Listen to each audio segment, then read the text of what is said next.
On the morning of August 15, 1827, plantation overseer William Grimshaw discovered his employer's body in the study of Marshwood Manor, just outside Charleston, South Carolina. What he found would haunt him forever. Plantation owner Marcus Whitfield lay sprawled across his mahogany desk, his skull crushed with such force that bone fragments had embedded themselves in books 6 feet away. The brass lamp was bent at an impossible angle. The oak chair had been thrown across the room, splintering against the wall.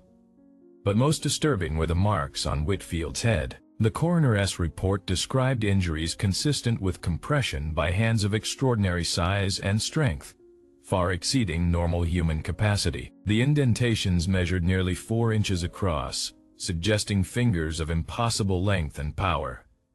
The only person unaccounted for was an enslaved woman named Rebecca, a woman who stood 6 feet 8 inches tall, weighed over 250 pounds, and had vanished into the night without a trace. Before we continue with Rebecca's story and the night that shocked Charleston into silence, hit that subscribe button. Leave a comment telling me where you were watching from. I love knowing these forgotten American stories are reaching people across the country. The story of Rebecca doesn't start with violence. It starts with economics. In winter 1822, Charleston's port was experiencing one of its most prosperous trading seasons. Ships arrived weekly from the Caribbean, West Africa, and Virginia, carrying human cargo to markets on Queen Street and Vanderhorst's Wharf. Charleston was the epicenter of the domestic slave trade, where fortunes were built buying and selling human beings with the same efficiency as cotton or rice. Rice plantations surrounding Charleston were particularly brutal. Unlike cotton fields, rice cultivation required workers to stand in stagnant water for hours in swamps filled with mosquitoes, water moccasins, and alligators. The death rate was staggering. Historical estimates suggest nearly 40% of enslaved people working rice fields died within their first 2 years.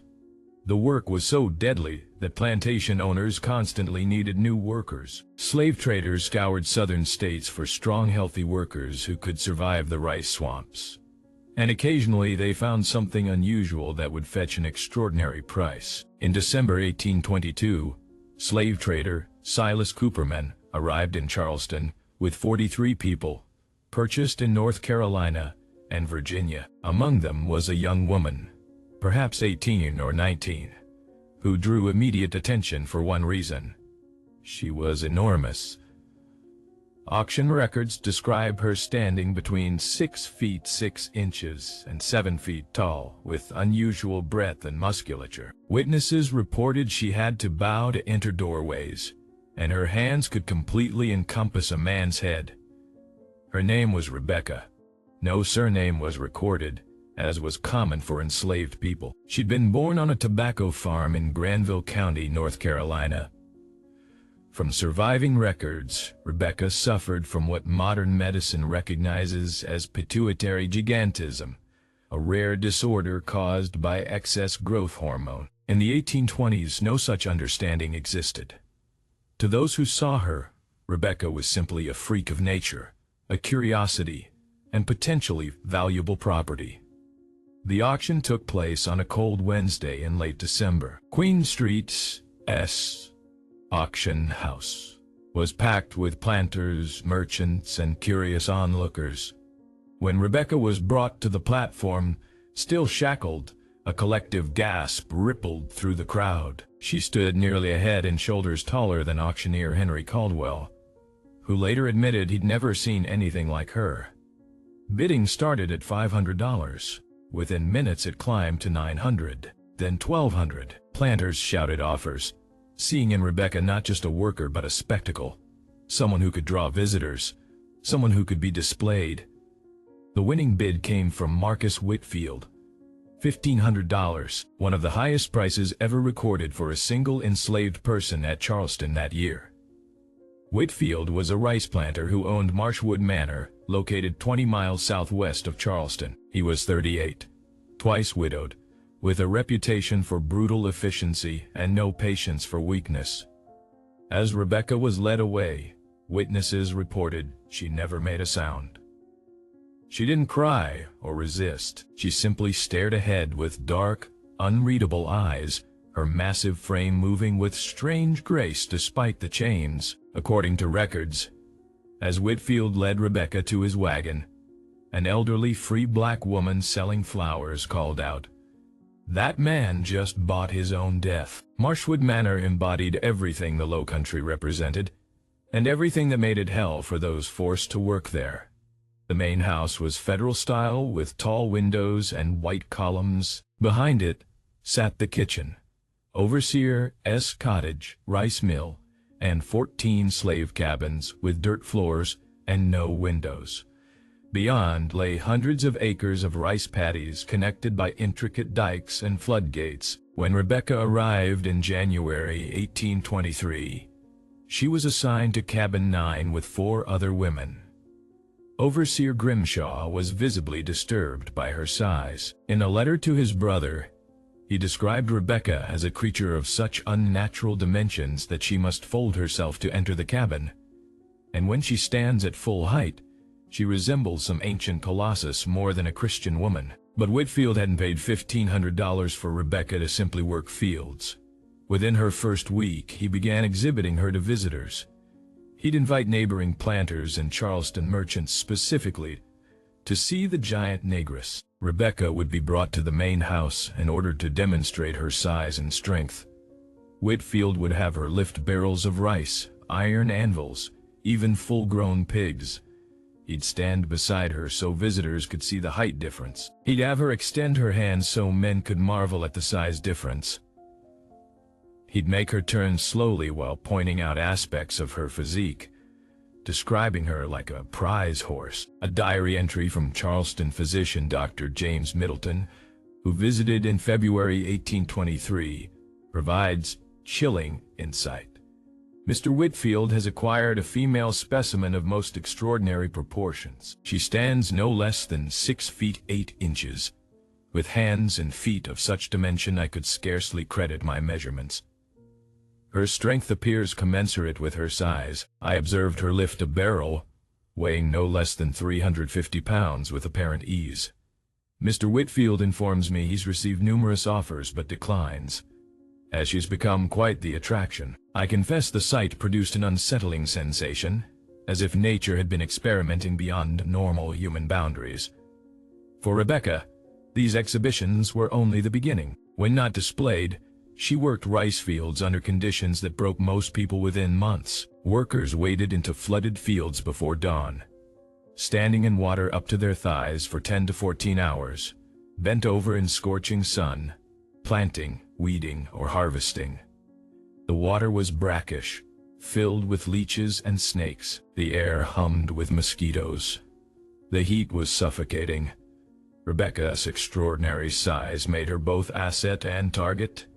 She could carry loads requiring 3 or 4 normal workers. She could operate heavy wooden pestles with astounding speed and power, but her visibility made her vulnerable. When Whitfield wanted to make an example, to demonstrate what happened to those who worked slowly or showed defiance, he often chose Rebecca, not because she did anything wrong, but because punishing someone her size sent a message that no one was beyond his reach. The punishments were savage. Historical records document whipping posts, wooden stocks, and a device called the buck, where a person was forced to sit with knees drawn up, a stick placed under knees and over arms, immobilizing them in agonizing positions for hours. Rebecca experienced all of these. Grimshaw's letters mention at least 4 occasions during her first year where she was publicly punished for insolence or refusing to perform for visitors. But Rebecca didn't break as Whitfield expected. According to testimony from other enslaved people, Rebecca became someone the community both feared and relied upon.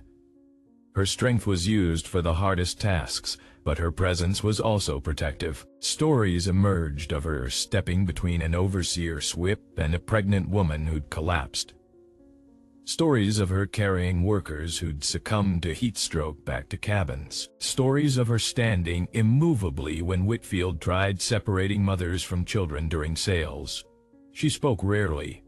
When she did, her voice was low and steady, carrying authority that seemed at odds with her status. Some older enslaved people began calling her Tall Rebecca or the Wall, because once she decided to stand somewhere, nothing could move her except overwhelming force. And Whitfield was realizing force alone might not be enough. The first serious confrontation occurred in summer 1824, 18 months after her arrival. A Savannah gentleman named Theodore Blackwell offered Whitfield $400 to bring Rebecca to Savannah for 3 weeks to display her at a traveling exhibition featuring curiosities of nature and science. Whitfield agreed immediately. The prospect of earning money while raising his profile was too tempting. He informed Rebecca of the arrangement, expecting compliance. But this time was different. According to testimony from house servant Phyllis, Rebecca looked directly at Whitfield and said quietly, "I will not go." Whitfield was stunned. In 18 months, she'd never directly refused an order. He repeated the command, voice rising. Rebecca repeated her refusal, voice steady and low. Whitfield's face flushed red. He called for the overseer and ordered Rebecca taken to the whipping post immediately. What happened next became intense discussion among the enslaved community. 6 men, including Grimshaw, attempted to force Rebecca toward the post. She didn't fight them. She simply stopped moving. She planted her feet and became dead weight. The 6 men pulled, pushed, struck her with fists and canes, but Rebecca wouldn't budge. It took 10 men using ropes and finally threatening to harm other enslaved people before Rebecca walked to the post. The punishment was severe. 40 lashes with braided leather. Witnesses reported Rebecca made no sound even as blood soaked her dress. When released, she walked back to her cabin without assistance, back shredded but posture upright as ever. She didn't go to Savannah. Whitfield, humiliated, told Blackwell the deal was off, inventing an excuse about Rebecca falling ill. But something had shifted. The enslaved people had seen Rebecca could be hurt, but also that she could make Whitfield back down. That realization frightened Whitfield more than he'd admit. Over the next 2 years, uneasy equilibrium developed. Whitfield continued exhibiting Rebecca to visitors but stopped trying to take her off the plantation. Rebecca continued working with the same quiet strength. Punishments continued but became less frequent, as if Whitfield understood each one diminished rather than reinforced his authority. But beneath daily routine, something else was growing, something that would culminate on a hot August night in 1827 and change everything. Because in spring 1826, Rebecca became pregnant. The father was never officially recorded, but testimony tells a consistent story. His name was Samuel, about 35, who worked as plantation blacksmith, skilled in intricate metalwork for rice mills and equipment. He'd arrived 3 years before Rebecca, purchased from a Georgetown estate sale. He was known as quiet and thoughtful, who could repair almost anything, and had lost his wife and 2 sons when they were sold away years earlier.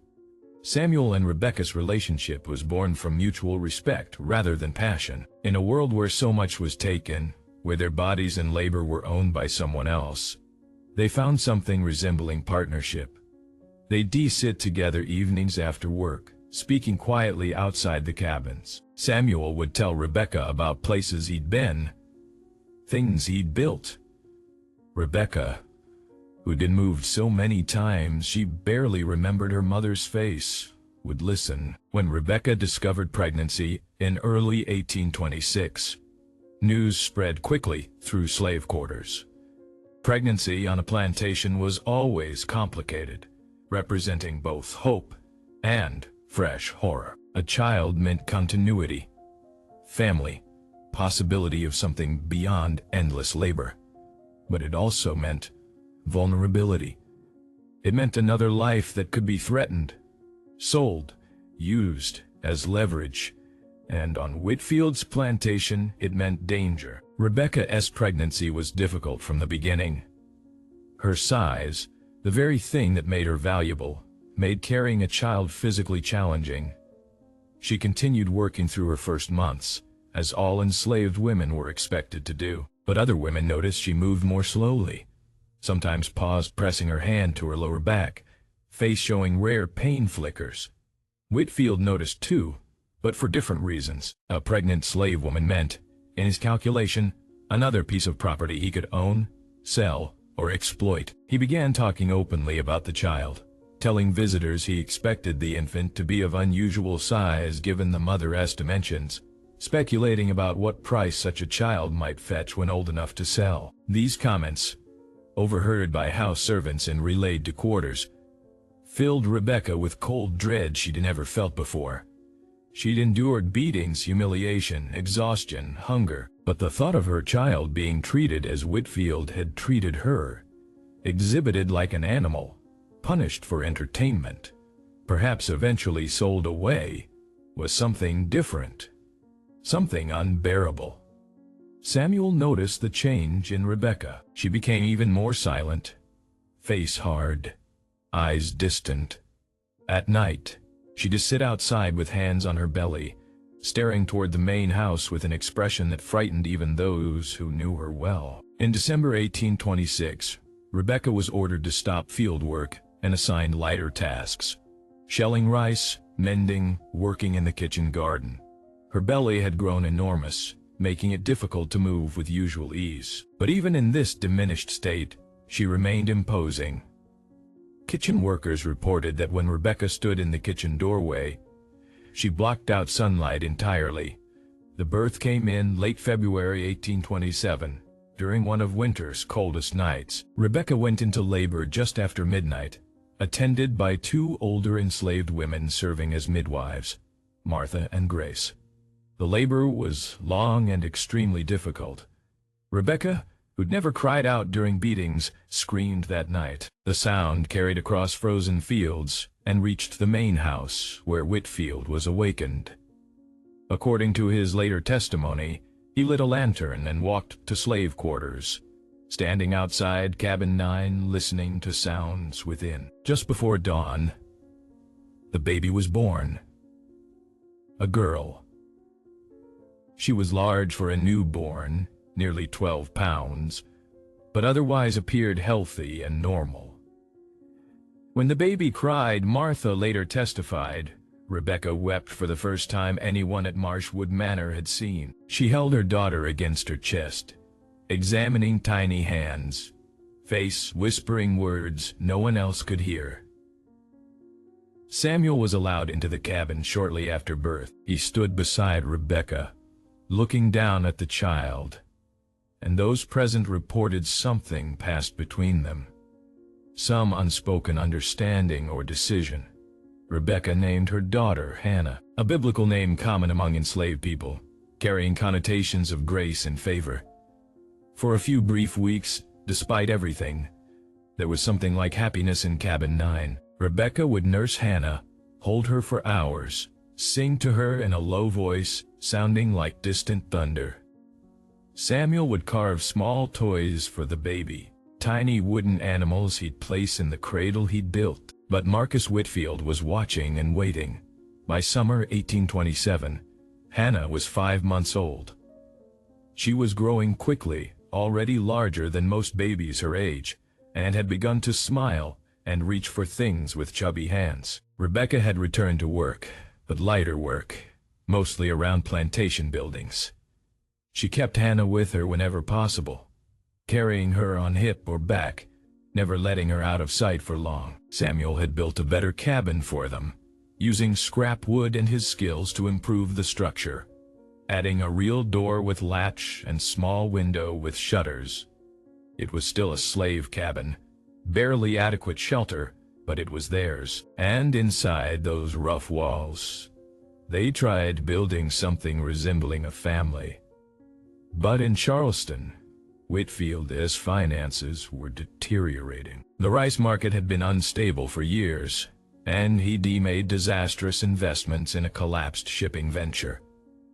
He owed money to multiple creditors who were becoming insistent. By July 1827, Whitfield faced the real possibility of losing Marshwood Manor entirely if he couldn't raise capital quickly. The solution in his mind was simple: sell some enslaved workers. He could sell 6 or 7 people and clear enough debt to stabilize his position. The question was which ones. On a humid Monday in early August, slave trader Jacob Morrison arrived at Marshwood Manor. Morrison was well known in Charleston market, a man who specialized in purchasing enslaved people from financially troubled planters and reselling them at auction or to plantation owners further south. He had a reputation for driving hard bargains and not caring where families ended up after he purchased them. Whitfield and Morrison spent hours walking through the plantation, inspecting enslaved workers, discussing ages, skills, and potential prices. When they reached the kitchen garden where Rebecca was working with Hannah sleeping in a cloth sling on her back, Morrison stopped and stared. The conversation that followed was overheard by a young girl named Celia, who was supposed to be hauling water, but had hidden behind a woodpile close enough to hear. Celia's testimony, given many years later, provides the only direct account. Morrison: Lord Almighty, is that the giant woman I heard about? Whitfield: that is Rebecca, 6 feet 8 inches. Strongest worker I have. Morrison: and the child, Whitfield, her daughter, about 5 months old. Morrison walked closer, circling Rebecca while she continued working. Face expressionless. He seemed particularly interested in Hannah.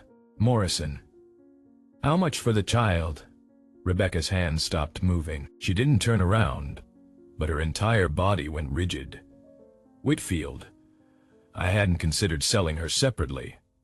Morrison: I have a buyer in Mobile, wealthy family looking for a house servant they can train from infancy. They pay premium prices for children. I could give you $500 for that baby today.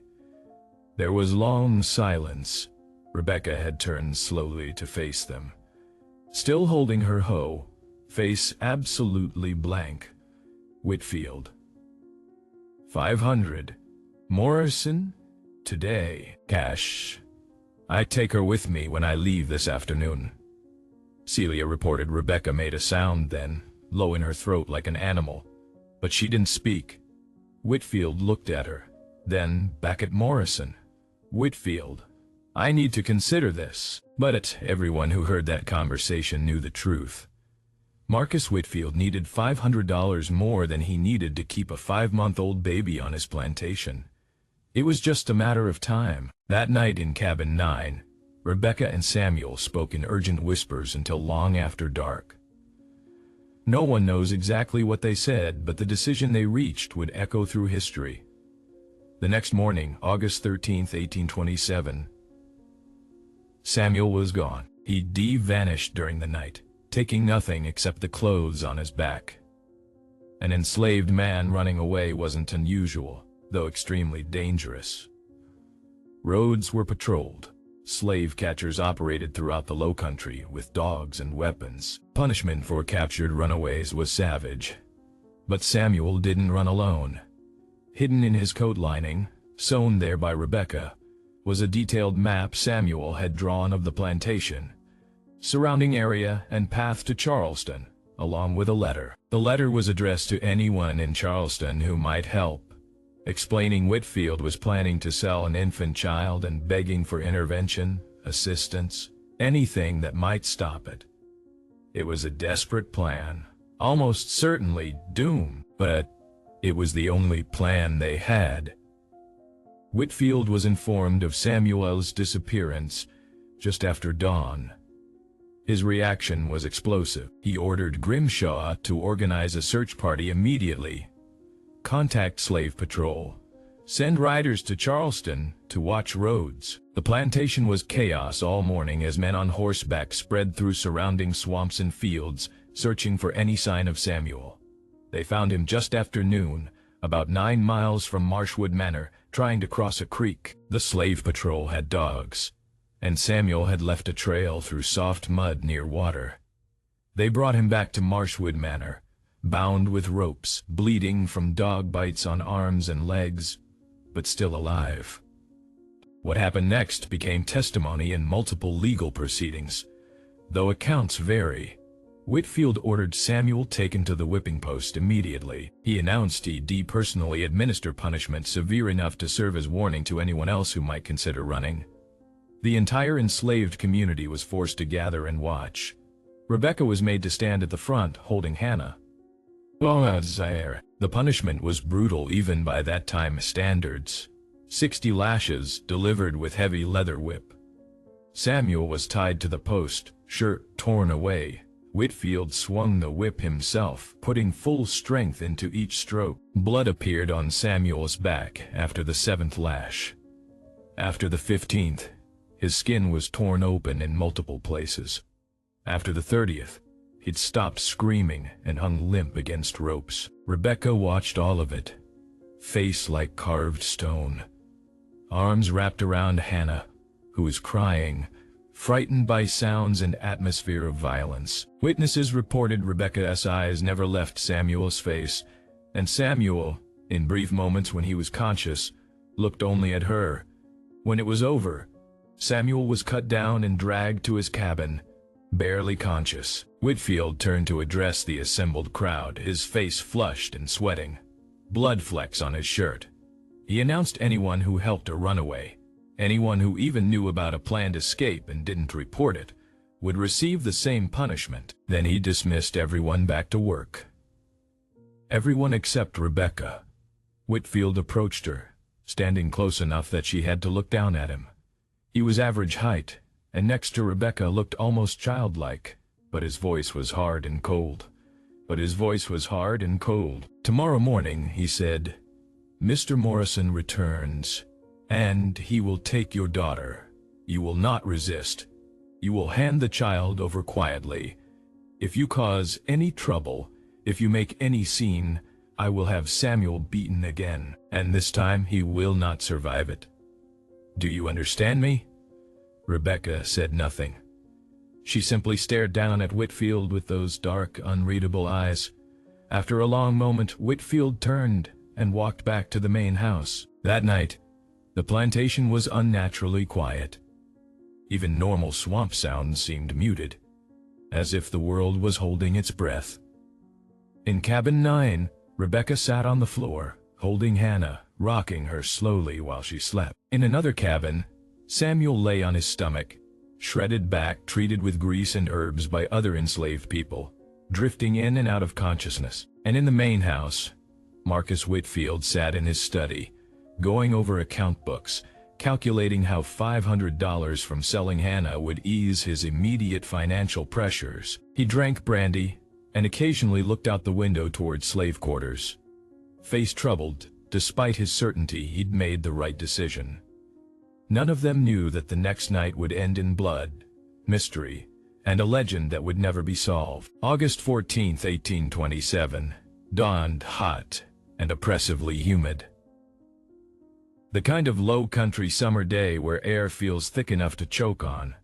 The sun rose blood-red over rice fields, filtered through haze of moisture rising from swamps. Later, people would remember that detail, as if nature itself had been warning them of what was to come.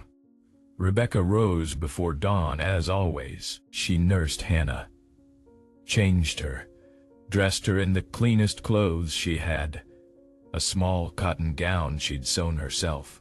She held her close and whispered to her for a long time, words no one else heard. Then she carefully placed her in the wooden cradle Samuel had made, and she went to work. All morning Rebecca worked in the kitchen garden with mechanical efficiency. Other women working near her reported she spoke to no one, acknowledged no one, simply moved through tasks with face expressionless and movements precise. Several people tried to speak to her, to offer sympathy or support, but she didn't respond. It was as if she'd retreated somewhere deep inside herself, somewhere no one could reach. Around mid-morning, Jacob Morrison arrived at Marshwood Manor in a wagon. He went directly to the main house and was shown into Whitfield's study.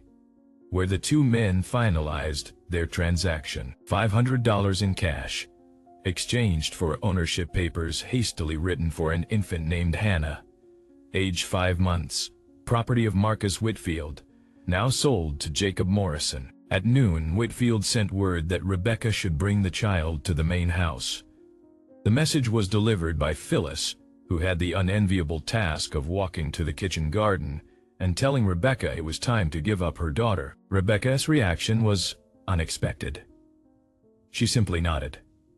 She put down her hoe, wiped her hands on her dress, and walked calmly to cabin 9. She emerged minutes later carrying Hannah, who was awake and looking around with curious eyes. She walked toward the main house without hurrying, without hesitating, face still showing no emotion. Other enslaved people watched her go, many weeping. Some expected her to run, to fight, to do something. But Rebecca just walked steadily across the yard, up the steps of the main house, and disappeared inside. What happened in the next 20 minutes comes from multiple testimonies, primarily from Phyllis and from Overseer Grimshaw, who was called inside during the exchange. Rebecca entered the study where Whitfield and Morrison were waiting. She stood just inside the doorway, holding Hannah against her chest. Whitfield gestured for her to approach. She took 4 steps forward and stopped. The men waited for her to come closer, but she didn't move. After uncomfortable silence, Whitfield spoke. "Rebecca, give the child to Mr. Morrison." Rebecca looked at Morrison, then at Whitfield. In a voice so quiet they had to strain to hear, she said, "Please." It was the first time anyone at Marshwood Manor had heard Rebecca beg for anything. Whitfield's face hardened. "The matter is settled, Rebecca. Give him the child now." Rebecca's arms tightened around Hannah. Her voice rose slightly. "Please, I will work harder. I will do anything. Please, do not take my child." Morrison shifted uncomfortably. Whitfield stood up from behind his desk, voice sharp. "You forget yourself. You do not beg. You obey.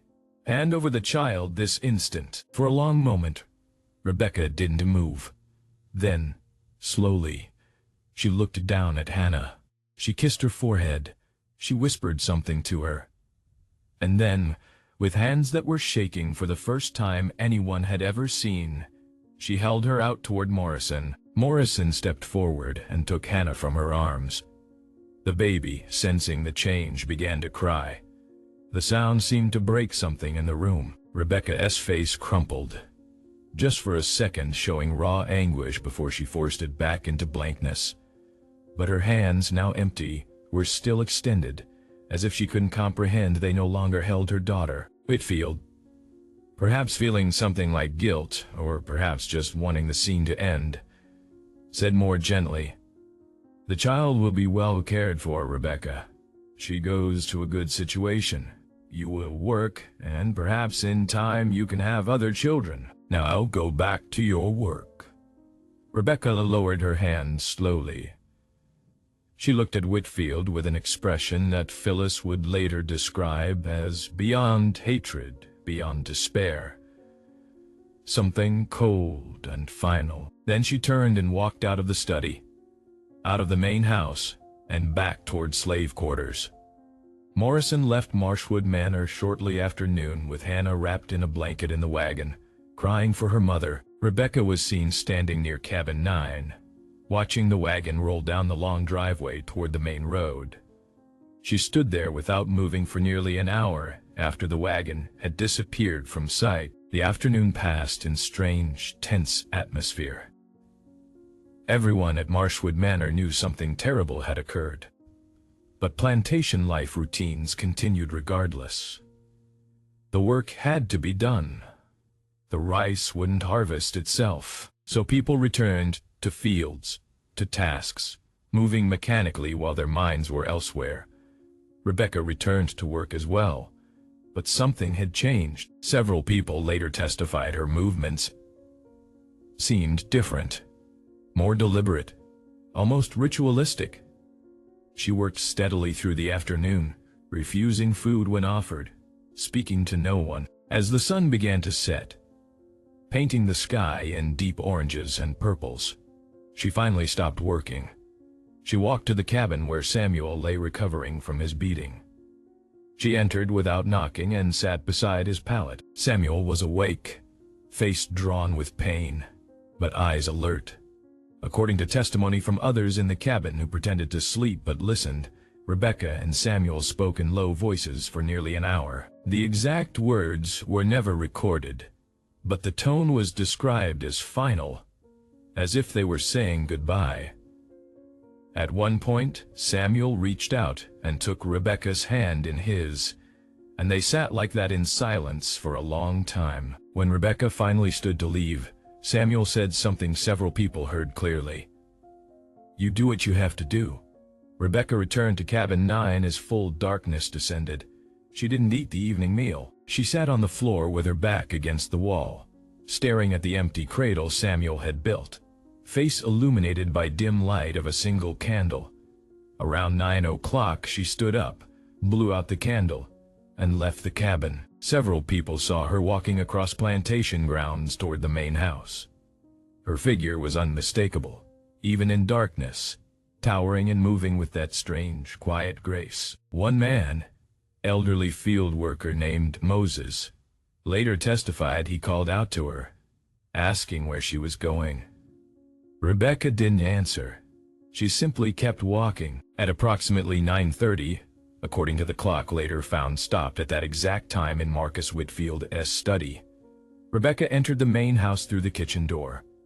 The main house at Marshwood Manor was quiet that night. Whitfield had dismissed most house servants earlier than usual, keeping only Phyllis and one other servant, an older man named Isaac, who served as butler. Whitfield himself was in his study, the same room where he'd taken Hannah from Rebecca's arms just 9 hours earlier. He was working on account books, occasionally sipping brandy, reviewing entries that now included $500 from the sale.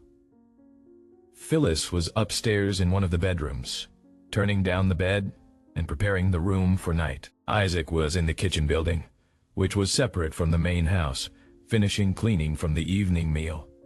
Neither of them saw Rebecca enter through the kitchen door and move through the darkened house toward the study. What happened in the next several minutes has been reconstructed from physical evidence, from testimonies of those who arrived shortly after, and from one crucial witness, Phyllis, who heard sounds from downstairs and came to investigate. According to Phyllis's testimony, given 3 days later to the Charleston magistrate, she heard Whitfield's voice first, raised in anger but not quite shouting.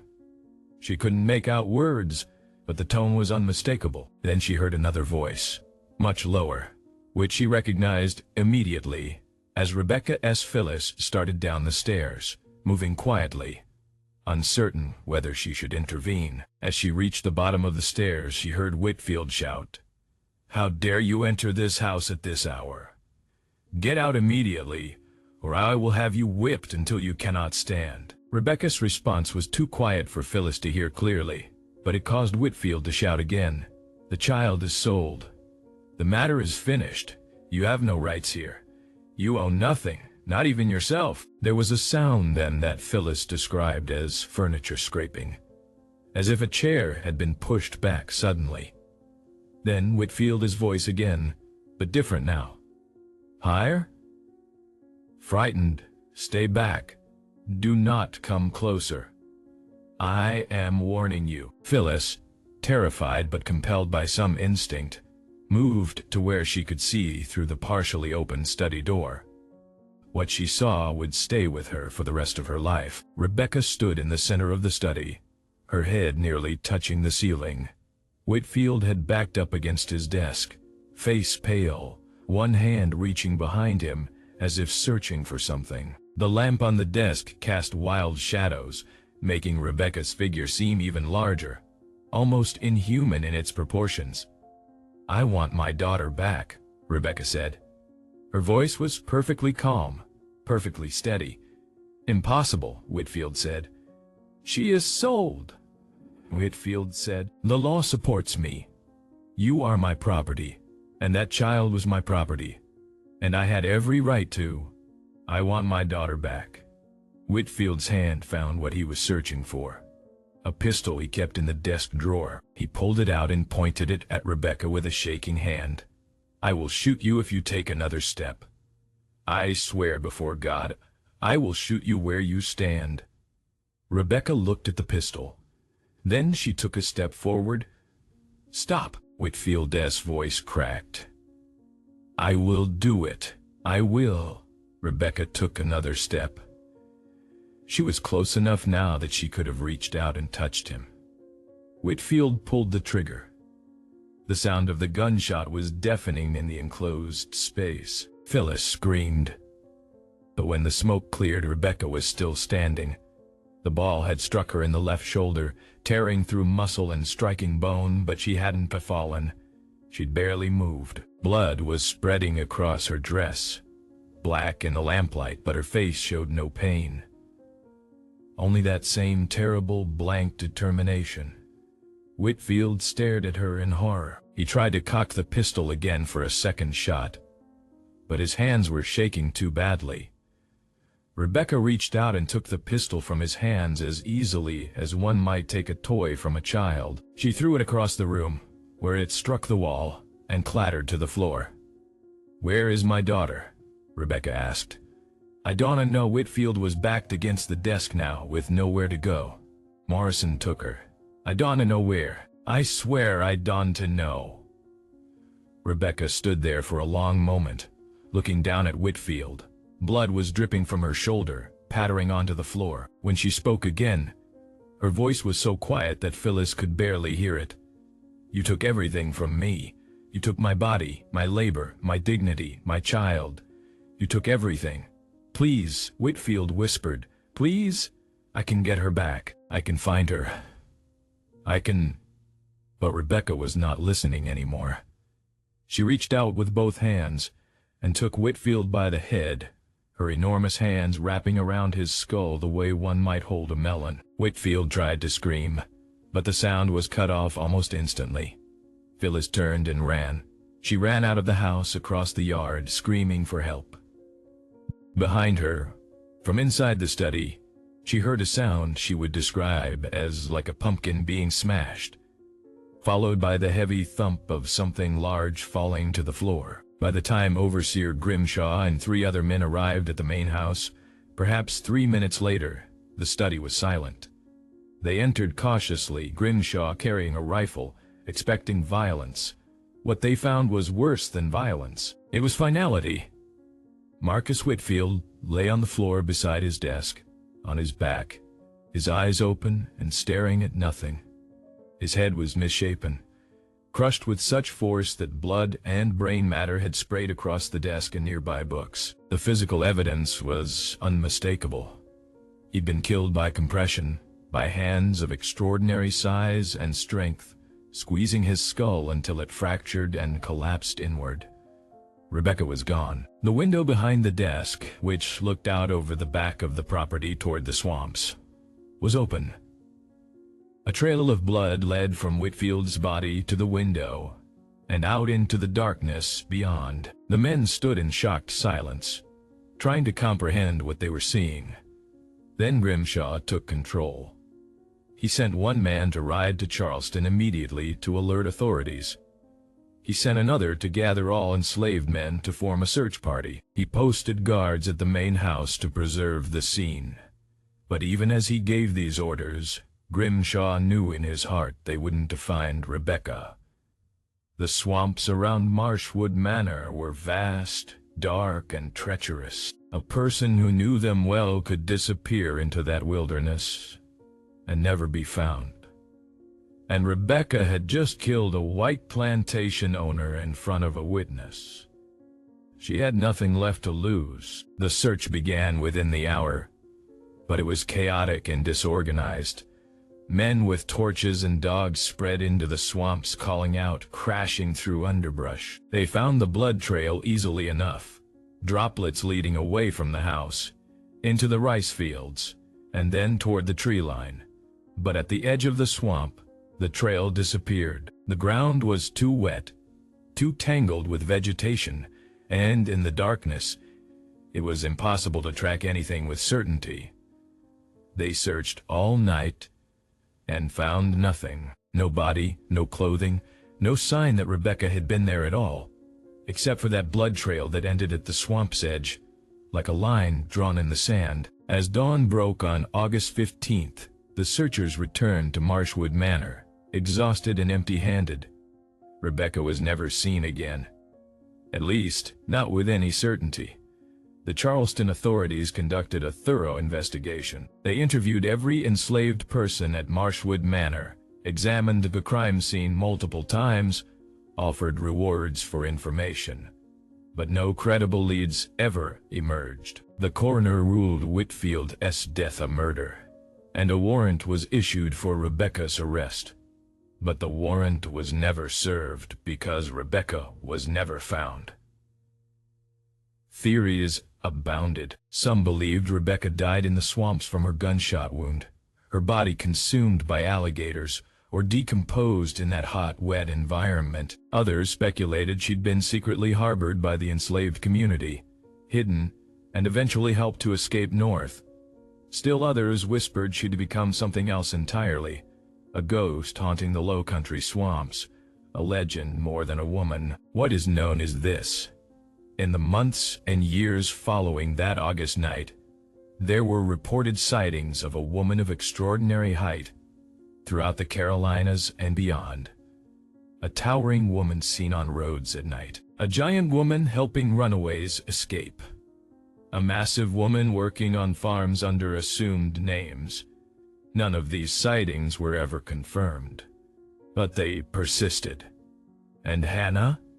Records showed Jacob Morrison sold her to a family in Mobile, Alabama, just as he promised. She was raised as a house servant, survived to adulthood, and lived until 1889, dying at age 62. In interviews conducted in the 1880s, Hannah reportedly said she had no memory of her mother but had been told stories by other enslaved people about the giant woman who killed a master to try to save her daughter. Whether Rebecca survived that night in August 1827 remains one of the great unsolved mysteries of the antebellum South. The blood trail ended at the swamp edge. The historical record goes silent. What happened next exists only in legend, in whispered stories, in the collective memory of people who wanted to believe that sometimes, against all odds, justice finds a way. Marshwood Manor was sold at auction 6 months after Whitfield's death. The new owner lasted less than a year before selling at a loss, claiming the enslaved workers were unmanageable and strange sounds came from the house at night. The property changed hands 4 more times over the next 2 decades, each owner reporting difficulties, each selling quickly and quietly. During the Civil War, the main house burned under circumstances never adequately explained. Today, nothing remains of Marshwood Manor except overgrown foundations barely visible beneath decades of vegetation. The land is privately owned, posted with no trespassing signs. Local historians acknowledge that a plantation once stood there, that a murder occurred, but details remain frustratingly scarce, as if someone long ago made a systematic effort to erase the place from memory. But the story of Rebecca endures. In the oral histories of African American families in the Low Country, she remains a symbol of resistance, of maternal love, of the breaking point where oppression transforms into rage and rage into action. Whether she died in those swamps or lived to old age in freedom, Rebecca became more than just one woman. She became a legend, and perhaps that is the most fitting end to her story. Because legends, unlike lives, can never truly be taken away.